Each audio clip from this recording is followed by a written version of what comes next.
बोकारो झारखंड अभिभावक महासंघ ने किया बैठक, जिसमें सभी प्राइवेट स्कूलों के संचालकों के साथ उपायुक्त बोकारो ने शुक्रवार को बैठक कर आदेश जारी किया था।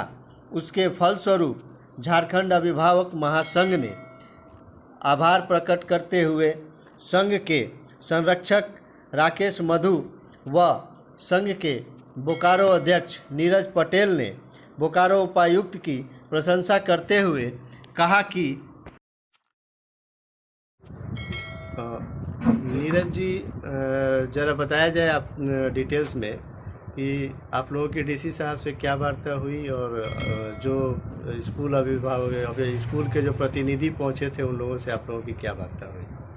देखिए, हम लोग तो डीसी कार्यालय गए हुए थे, लेकिन स्कूल के जो प्रतिनिधि आए हुए थे उनसे हम लोगों की कोई बात नहीं हो पाई। लेकिन मैं ये बोलना चाहूँगा, ये जो डीसी साहब ने जो कमेटी गठित की है, ये उनका बहुत सराहनीय कदम है। और अब ये देखने वाली बात है कि कमेटी जो गठित की गई है, मैं उम्मीद करता हूँ कि इसमें ये जो निजी स्कूल हैं बोकारो के, इनकी जो है सच्चाई बाहर आए। और ये जो आज 20, 25, 30 सालों से जो स्कूल चला रहे हैं, और ये अभी बोलते हैं कोरोना काल में जो है हम अभिभावकों का स्थिति बहुत ख़राब है। कुछ अभिभावक है जो फ़ी जमा नहीं कर पा रहे, उनको ऑनलाइन क्लास से भी हटा दिया गया उनके बच्चों को। और ये बोल रहे हैं कि हमको स्टाफ को पेमेंट करने के लिए फंड नहीं है हमारे पास। तो आप जो 30 सालों से जो है रीएडमिशन चार्ज के नाम पर और भी कई तरह के चार्ज के नाम पर जो है अभिभावकों से पैसे जो आप वसूली कर रहे थे, वो पैसा आखिर गया कहाँ? इतने दिनों से आपने जो पैसा लिया उसका आपने किया क्या? अगर आपके पास फंड नहीं है तो आप अपना जो फंड है या जो आपका ये है उसको आप सार्वजनिक कीजिए बैलेंस शीट को।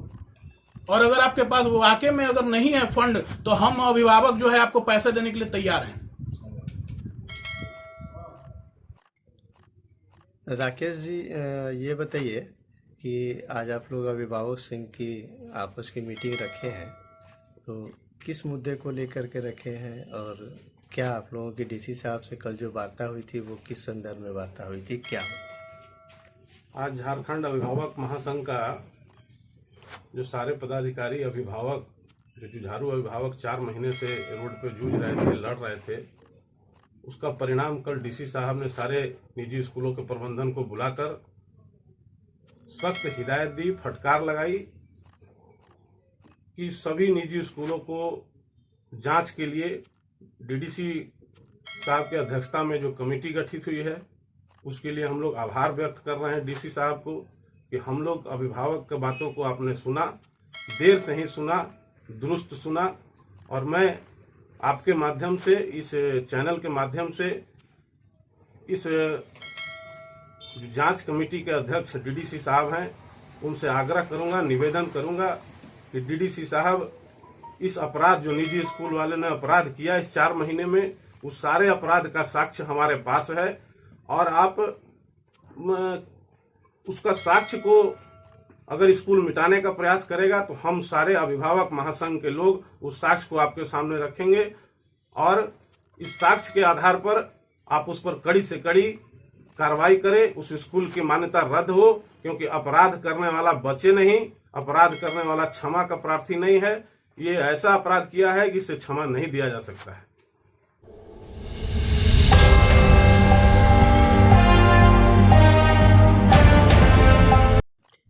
दुर्गा पूजा को ले चास थाना के प्रांगण में बीडीओ व थाना प्रभारी ने शांति समिति की बुलाई बैठक। चास के सभी गणमान्य लोगों ने किया शिरकत। लोगों ने साफ सफाई व बिजली की समस्याओं से भी कराया अवगत व सरकार की सभी आदेशों को पालन करने पर जताई सहमति। दुर्गा पूजा को लेकर सरकार की यह है गाइडलाइंस। दुर्गा पूजा का आयोजन मंदिरों, घरों के अलावा छोटे स्तर पर पंडालों में किया जा सकता है, जहां किसी तरह का कोई भीड़ नहीं होगी। पंडालों को ऐसा बनाया जाना है जिसमें बाहर से कोई मूर्ति नहीं दिखाई दे सके। किसी तरह का लाइटिंग पूजा पंडाल या आसपास के इलाके में करने पर पाबंदी रहेगी। किसी तरह का थीम पर कोई पंडाल या मंडप नहीं बनेगा। वहीं किसी तरह का तोरण द्वारा या स्वागत गेट किसी आयोजन के द्वारा नहीं बनेगा। सिर्फ पंडाल में जहां मूर्ति रहेगी वहीं ढका हुआ रहेगा, बाकी सारा एरिया खुला रहेगा। मूर्ति की साइज 4 फीट की ही होनी चाहिए। किसी तरह का कोई public address system, loud speaker system नहीं रहेगा। किसी तरह का मेला नहीं लगेगा। किसी तरह का फूड स्टॉल नहीं लगेगा। दुर्गा पूजा के पंडाल में एक समय में पुजारी व आयोजक को मिलाकर सिर्फ 7 लोग रह सकते हैं। किसी तरह का विसर्जन या जुलूस नहीं निकलेगा। प्रशासन जहां तय करेगा सादगी से विसर्जन किया जाना है। किसी तरह का सांस्कृतिक कार्यक्रम आयोजित नहीं होगा। किसी तरह का कोई प्रसाद भोग वितरण या भोग कराने की इजाज़त नहीं होगी।